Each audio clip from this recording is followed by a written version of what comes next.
दोनों में से सबसे ज्यादा करो हो के प्यार गे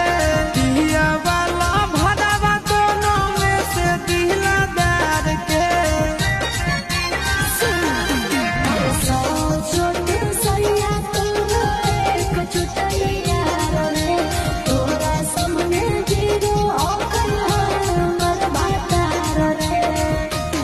रात सुता लौके नहाई गे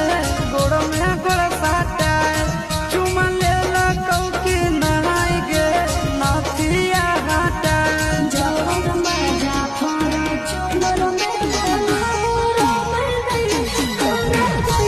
सुख